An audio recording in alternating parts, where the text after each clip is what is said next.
Greetings, Carl. Hello, Michael Kitces. What's happening?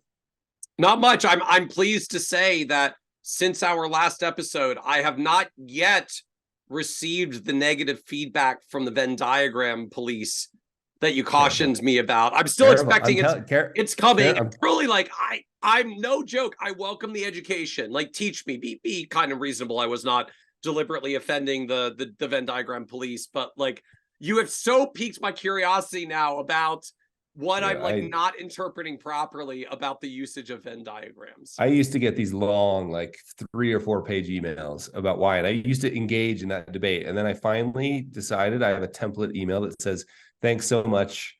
You're right. It's not a Venn diagram. It's a circle sketch." I just renamed it. So like, it's fine. It's fine.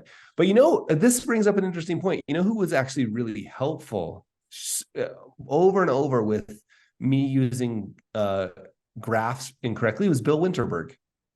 I was thinking about like early names that we were talking about in our last episode. Bill Winterberg used to send me notes like, "Hey, you got the X and the Y axis wrong, the dependent and independent variable." And I was like, "Oh my gosh, don't tell anybody. I didn't even know there was such a thing." And so then he taught me that you know how you solve that? Just take the drawing, just slip it. turn it 90 degrees. Pay the bill. Sorry. Just rotate like, oh no. I had them right. You hung the art the wrong way. Just turn it 90 degrees, and now the axes are right. It's so interesting. He taught me the if this then that rule, and it really saved my bacon a number of times. A couple of those made it through the New York Times editorial process multiple times. I had the axis if this then that. So if this on the x-axis, then that on the y-axis. Yeah. Yep. Right. So yeah, if good information, if more good information, then better quality decision. Yeah. Right. And so that was super helpful. I think I've thanked Bill a couple of times for that. But I think the moral of that story is, let's just do some work and you'll figure out what's wrong with it. Put it in the world. People will tell you it'll get better. It gets better and it gets better. In fact, today, this is crazy. Today, I got an email about this. Those of you who are not watching, but there's this one of my favorite sketches is the simplicity complexity sketch. It looks like you're starting out with a line. If you imagine a line going across a piece of paper, and it's sort of meant to be like, I'm going to open an investment account.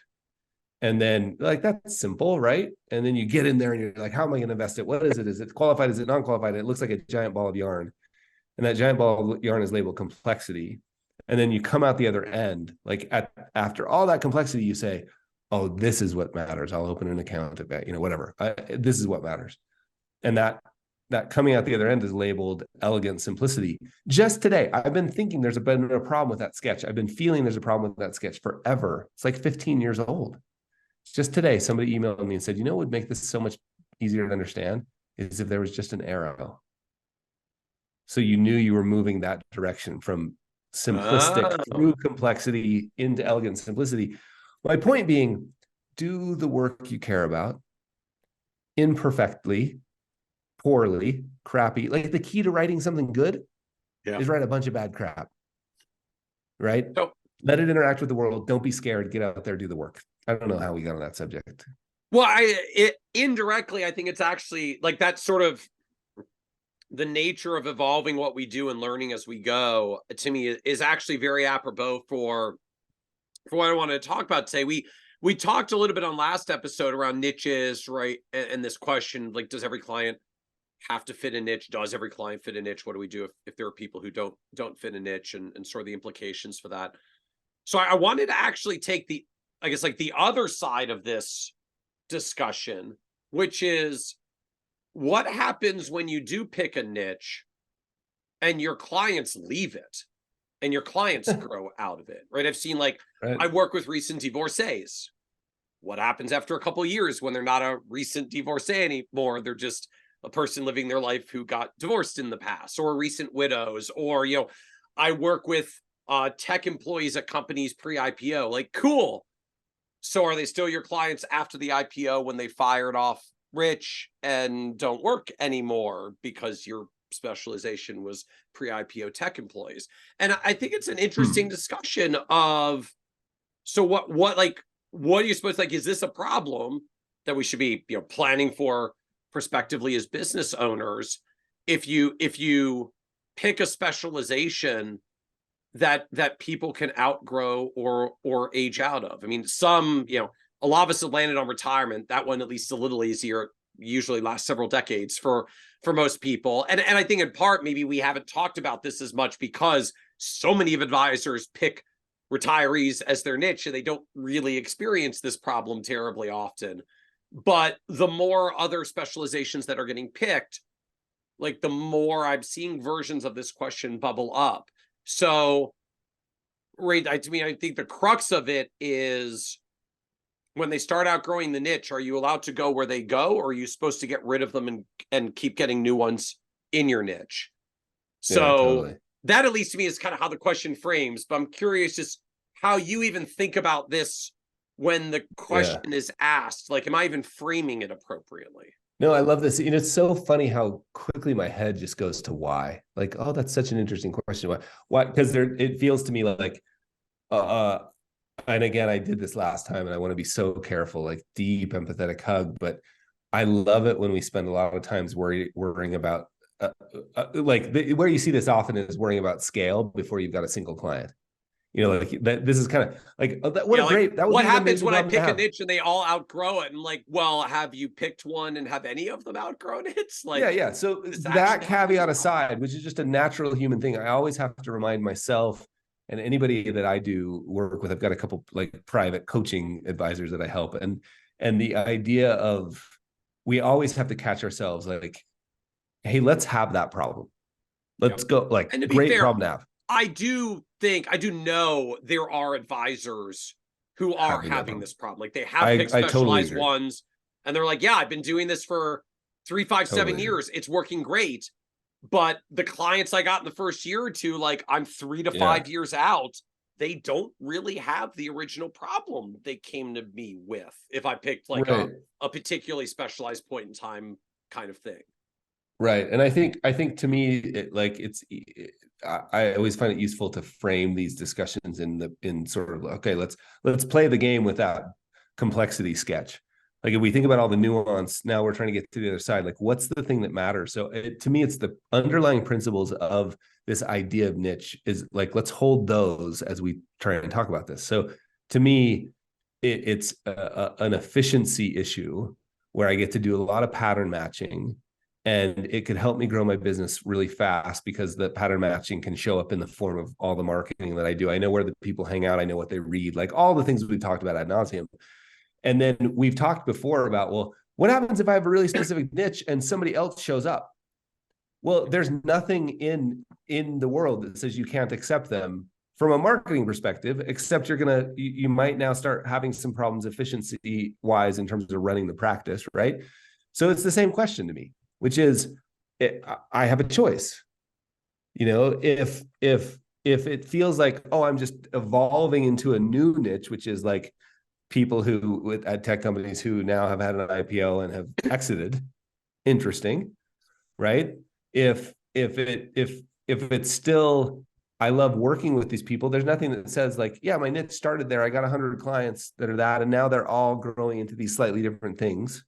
There's nothing wrong with any of those things. Yep. What's interesting to me though is to think about like, well, what could you just, I guess where it becomes an issue, if we hold the principles in mind, is like, let's use a dramatic example. And I know somebody who did this, right? They were an ER doctor, owned their own LLC, S Corp, contracted with no plant and equipment, part of the niche. They left that profession to go become, of all things, a financial planner. And great decision. Great decision, right? And so now if I'm the advisor and I keep them as a client, I'm now opening that Pandora's box of inefficiency inside the practice, and I have a decision to make. Do I want to or do I not? Like, that's how I would think about it. Would you think about any? I mean, what else would you think about, add to that? So there's like so much stuff that runs through my head hearing this. So like the first question me really that comes to mind just out of the gate is what why do we care? Like why are we what I mean, and I'm assuming Mhm. for a moment we're not doing the I'm fearing a thing 5 to 10 years from now. That's not a problem I have. Like I'm assuming like you're in the moment. You got some clients that don't fit your niche, and this like divergence thing is happening. What's the actual problem? Because I hear a few that sometimes come up. I marketed myself to recent divorcees. I got some people who are recent divorcees. I've helped them over the past couple of years. They're not really recent divorcees and they don't have recent divorcee problems. If they see I'm still focused on recent divorcees, are they going to fire me because they think I'm no longer Mm, relevant because I'm not in their bucket anymore? For mm, which is what I would say in practice, having watched this play out over and over and over again with mm. advisors, your Oh man. clients don't care about who your next new client is. The only thing they care about is that you serve them. And so we Right. get to this realm like, if they know I'm still going after recent divorcees, are they going to fire me? And like, no. If they know you aren't going after recent divorcees, they're afraid that you're going to fire them. They're not going to fire you. They're afraid you're going to kick them aside because they're leaving your original basket, your original nest. And so if your concern is just I don't want them to leave when they've outgrown my niche, just tell them I'm happy to continue serving you. I value the relationship that we have, and I just want to let you know that while new clients typically come to us with this particular recent divorcee problem, I just want you to know, like we've been in a relationship for many years, and you do have my commitment that I'm going to continue to serve you. It's like just say it, address their concerns, so they don't like preemptively fire you because they thought you were going to fire them, even though you weren't going to fire them, and then you get that weird breakup pattern. So like have the Right. conversation. But if your Right. fear is I'm worried they're going to leave me, then just tell them they don't need to. And you don't have to like evolve the niche and do other things. Now there's some other stuff around that I want to come back to, but just want to recognize like if that's the fear, just the reality is they don't care where your next one, Right. 3, 5, 10 new clients are coming from. They work Mm. with you and they want to know you're going to serve them. So if your plan is to serve them, just tell them that. And if you're serving them well, then they like the service they're getting and they're going to stay. Yeah, it's so interesting to me how much of this, and again, just a natural human tendency, how much of this is just stories in our heads. Like you don't even have to tell them. You just keep serving them. Nobody's going to run away, and if there's ever a concern, like, hey, I noticed that you're writing a lot now about tech entrepreneurs. Yeah, yeah, totally. It's an interesting problem I like to solve, and so are yours. And it's no problem. Like it's no problem. So much of it in our heads. I just think it's like the whole argument around niching is an argument around efficiencies and impact and scale, quote unquote scale. And that if you decide that you want to do something, you're allowed to accept, just like you're allowed to accept a client from outside of your niche if you think it makes strategic sense for you Mhm. for a million different reasons. Your marketing is aimed at a niche. Client acquisition who come in with their hands raised there's no rules, Yeah. and just like that, you're also allowed to continue to serve people who, Yeah. age out or change out or circumstance out of Mhm. the niche as well. Now the second thing that comes to mind to me in this thread is, if I made a certain thing my niche, like, am I allowed to change it? Right? I worked with tech pre-IPO tech employees, and now all of them had their IPO, and now they've all fired off in early retirement. Am I allowed to make my niche like early retirees? Because that's what they all are now, since they started in the same place and they kind of landed in the same place. To which I would just answer like, yes, like you're totally allowed to have the niche move and evolve, either because you just decide you don't like serving the old thing anymore and you make a new thing, or because the people you're serving go there and you follow them, right? If you look at the overwhelming majority of large advisory firms today that specialize in True. retirees and do all the baby boomer retiree rollover $1 million things, them started with that specialization 30 years ago when they got started. They got started in the 1990s as advisors in their 30s and 40s working with clients in their 30s and 40s who had $50,000 to $100,000, because that was a sweet client 30 years ago. It was advisors in their 30s and 40s working with their peers with whatever money they had. And as those clients aged over 20 or 30 years and built wealth and retired, the firms morphed themselves into retiree firms because they absolutely went with where their clients were. Right. So that is a very common and reasonable and normal path to pursue. Like, you're allowed to evolve it. You can and do. Like, I live a personal version of this. I still get asked this question a lot of, like, with all the stuff in the writing we do on the blog, I get this question a lot, like, am I ever going to write a book? And so it's always a fun conversation to me when people ask, are you ever going to write a book? So the answer is, I did. I published the first edition 18 years ago. It's the Advisor's Guide to Annuities. Because the first specialization I formed early in my career, I was an annuities nerd back in like the heyday of guaranteed living with benefit riders and guaranteed living withdrawal riders and the income riders. Back in the early 2000s. I co-authored an entire book. We just put out the 6th edition. We're still updating it. That was like so 5 niches ago for me. Like, I did annuities for several years. Then I did AMT planning. That was my whole thing for like 3 years. I did 100+ conferences over 3 years, all on alternative tax planning. Are you kidding me? It was glorious. That was like that was like, I cannot. Just on not regular tax, because that's too. I'd rather go to the dentist for just alternative minimum tax.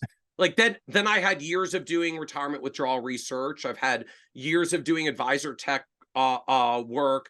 We're doing a ton of practice management work now on the site. Like, reinvented 5 or 6 times. Now, I keep them in the same general area. It's all back into the advisor community, because the more I live our world and practice in our world and interact with our world, like, to me, my knowledge of our space just keeps deepening. So it has been deliberate that I didn't like do 3 years with advisors and then like 3 years in a completely different profession, then 3 years in another one. Like, there is at least an incremental benefit if your niches rhyme or are some way attached to some kind of continuity that allows you to have a central thing you're going deeper on, even if you're adjusting around the edges. But yeah, as someone that's had approximately 6 niches in 18 years, yes, you can absolutely change and evolve these things over time, either going where your clients go or just going where you want to go. Because at the end of the day, you get to make the business whatever you want it to be and serve whoever you want to serve. So to me, like, that's both an important note for people who are at this crossroads, and even the ones who are like thinking about it and afraid to pick a niche because they don't want to be like stuck with the thing that they're going to hate in 15 or 20 years. Like, you don't have to be doing it in 20 years. You don't even have to be doing it in 5. But not picking anything now doesn't help. Like, pick a thing, go do it. If you want to evolve it, like, you're allowed to evolve it. This is A, it's not a commitment for life. And B, going back to the earlier point, your clients don't care. So if you want to evolve the thing in a couple of years and you're serving your clients well, they're not leaving you. So it's not like you have to start over again if you pick a new one. You may start your marketing over again, but you don't have to start your clients and revenue over again. Just they're not, unless you kick them out, they're not leaving. Yeah. And that's actually what provides the foundation to say, you know, where am I pivoting next? I mean, it is interesting because, right, like, most of the advisors who've been around a while and then decide to niche. Well, how do they pick their niche? Well, they look at their current business. Yeah, they look at their current clients. They're like, these are the ones I've got 7 of these. I really working with, or most value my work. I'm just gonna go after these ideal clients in particular and just try to replicate more of these ideal clients. And some of them, everything for everyone. Yeah, and some of them say, okay, I've got 50 clients, 20 of them happen to be the niche. I will get rid of these 30. Yeah. But often it's like, no, I'll continue to serve those 30, but all my public facing work now, my marketing, everything I'm doing, the operations of the business are built around being highly optimized for that group of people. And I can continue to serve these people. Like, it's fine. Like, you get to choose either way. It's not really a big deal. No, to me, like, there are sort of 2 caveats I would give, though, to this general, like, yes, you can totally evolve your specializations as your clients evolve. That's fine. I would even go so far as to say that's a common path of how this plays out. but there are a couple of caveats I would put to this. The first is, look, you can stay with the original one, you can evolve it into a new one, but doing both is worse than either. If you're gonna do one, like if you're gonna evolve with them. If you want to stay where you are, stay where you are. If you want to do two things at once, you are naturally going to start splitting the efficiency of your business. You're going to start splitting the marketing of your business. You can very quickly undermine all the marketing things that made you successful to get you where you are in the first place, right? Even if you look at large professional service firms that have multiple specializations, right? You take like a big law firm, a big accounting firm that has like a whole bunch of different specialized practice areas. Each one still has individual lawyers or accountants who are 100% dedicated to that specialization. The firm might have multiple domains, but the practitioners do not. So, if you're the recent divorcees that wants to then work with, people who were divorced a long time ago and are now living their lives, whatever you want to evolve it to, or you want to do like the pre-IPO tech employees and now they're all early retirement fire folks, and you want to have a fire specialization, you can stay with the tech employees. You can go after the fire specialization. But if you want to do tech employees and fire specialization, you need another advisor so that you can stick with one and they can do the other one. Because just from a pure practice management end, anything else, you're going to divide your energy, you're going to divide your service, you're going to divide your marketing efforts, and you're going to cut all your efficiency by worse than half, because doing half each is not even half effective. It's a quarter effective because of all the attention switching, focus switching that happens when you do that. So staying where you are is fine, and evolving is fine, but trying to market both at the same time is the thing that I find is most problematic for firms, because you just overshotgun the marketing efforts that ironically were so successful in getting you to the point where you have this problem because you were focused in the first place. Yeah. It's so funny too, when we've talked ad nauseum, well, let's not go into it here, but the reason we do that, right? The reason we hold on to things, the reason is I underlying is this sense of like, and I remember Seth Godin once told me that he used to accept the way he made decisions on how to speak at an event was if someone asked. Because he thought if he ever said no, no one would ever ask again. And he was like, that's the worst way to make I thought you meant there was some special, like, no, they can't like reach out in the form or something, like they have to like do a special ask. You just literally the fact that anybody wants him to speak means of course he's saying yes, because but it was mainly because he feared that if he ever said no, there would never be a request ever again, ever. And this was after he was like it wasn't a problem. So I just think we all struggle with this like underlying fear that if we say yes to if we say no to something, we're somehow if we say a big yes to a specific niche, we're somehow saying no to every other opportunity, and we're going to live under a rock and die, and no one will hear from us again. And I think that's important. It's a good way to frame this in the challenge, though, because just in general, the fear that I've always seen, it's a funny thing. Like anybody who's thinking about pursuing a niche, I find is terrified of the idea of saying no to people who aren't in their niche. I'm so scarce. I need clients. I need revenue. Of course, I have to say yes to everyone. Whenever I talk to an advisor who's been extremely successful in a niche, they all say the easiest thing to ever do is to say no to people who don't fit my niche. Now that I've done it and been successful, it is so much more work for less money to do anyone that doesn't fit my niche. Why would I do that? I just literally work harder to make less money because they don't fit my systems. They don't fit my process. They usually don't pay me what my fees are because they haggle more because my services are not specialized to them. So of course they're going to haggle. They don't see the premium value of what I do. And so there is when I'm thinking about it, it's terrifying that I might say no. When I'm actually there, often we feel very differently. But there are a subset of us.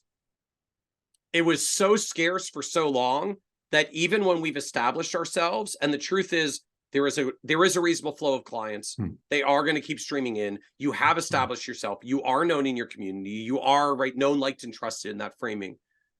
They still come with the scarcity mindset, and they can't start saying no even when they're past the point of being able to have reasonable confidence that there are more opportunities coming. And Mhm. as I find overall, when advisors get to this kind of crossroads, do I go after the new, like, do I follow my clients to the new one, or do I stick to where I am originally and even let them go because they're, they would stay, but they're still not as efficient as sticking into my original niche? I find like almost always there's sort of two competing forces to this. On the one end, I'm afraid that if I follow my new clients and I start saying no to the old ones, I won't get any more clients. Right. And just there's a fear of saying no, even when you're really well established, and it's probably not a realistic risk Mhm. because it was so scarce for so long and it's so traumatic for a lot of us in the early years. It's Mhm. hard to move past that. And so the question I like to frame for this, like, if you could have an unlimited flow of clients to one of the things, either the one you've been doing or the one they're moving towards, if you could have an unlimited flow of clients to one of them, which one would you Mm. choose? And then usually Yeah. the response is like, well, but I don't have an unlimited flow of clients. I'm like, well, okay. The second question is going to be, once you pick one of them, how do you make a flow of clients? Like Right. that's not a niching problem, it's a marketing problem. So get good at the thing you're going to get good at and solve that problem and build your marketing funnel. Because Yeah. building multiple funnels, multiple directions isn't really a good solution for it. If what you're really dealing with is I have a client scarcity fear, then like let's talk about the client scarcity fear. That's not a niching question. That's Yeah. a, I'm so afraid because clients were so scarce for so long that I'm afraid to be decisive in the business. So like Okay. let's talk about that. Is that really still where your business is today? Yeah, and that's a real like we should just make a little note that we should talk about that sometime. Just the role of like it's a real Oh that's yeah. more than just like where's your business today. That's like Yeah. hardwired grooving in the brain. I've spent so much time on trying to understand this just because But it's been such a huge problem for like me. it's not even just the hard wiring around just like humans fearing scarcity. Like it's hammered into us because again, like the early years are Sure. pretty No, I awful for mean, everyone. Like we live yeah, yeah, scarcity for a long time. It's hard to undo that. Now, totally. the flip side of this, like I find often that the sort of the fear of choosing when the road diverges, right? When the fork comes in the road In the and wood, you got to in the pick a woods. path, right? Yeah. Going straight and With the picking either path usually doesn't go Cheshire well. cat, the Cheshire Um, cat's right there at that spot. you one on the one end is the fear of, if I pursue one, the scarcity thing starts kicking in again. I'm going like, but if I start saying no to people, then I'll never have clients again and my business will shrink and die, even though like every actual data point shows that that is not the realistic threat for where your business is now. The second challenge though is just a lot of us, like, we do this for the relationships. We like the Mhm. relationships. We like the relationships with our clients. Mhm. We're relationshipy people. And so it just doesn't feel good to say, we've gone our journey together. You graduated. Best wishes to you in life because you've now moved on beyond my niche and I'm going to help someone else, right? Even if I had like an unlimited supply of clients, more than I could ever serve in my original niche, some of us still struggle with this because we just don't want to have to terminate the relationship and go to a new one. We want to hold on to the relationships that we've got. And the clients are often willing to. So like why would you terminate that? And I would just say, like, if Totally. that's your driver, I just want to stick with the relationships, like, then fine. Like that to me is one of the defining characteristics of who chooses to pursue the new niche their clients are going towards instead of the one that they're departing from. Is, if you want to follow your clients on the journey, you can follow your clients on the journey. Because the irony is, if you've built up the practice to that point, often the reality is you don't actually need that many new clients anyways. Like if you're there, if Yeah. you're hiring multiple advisors and you're staffing up and you need to create growth tracks and career paths for all of them, like that looks different. But for the overwhelming majority of us, we're like, we just want to have enough clients to serve ourselves. I mean, the ironic reality to all this is, if you got to a critical mass of clients off of your original niche, it doesn't actually matter whether you pick the old one or new one or anyone, because you really may not need very many more new clients. Right. And Right. the truth is just, if you're serving your clients well, some flow of passive referrals is fairly inevitable. It might not be very high rates to grow you, but it's almost always enough to at least like replacement rate natural client attrition.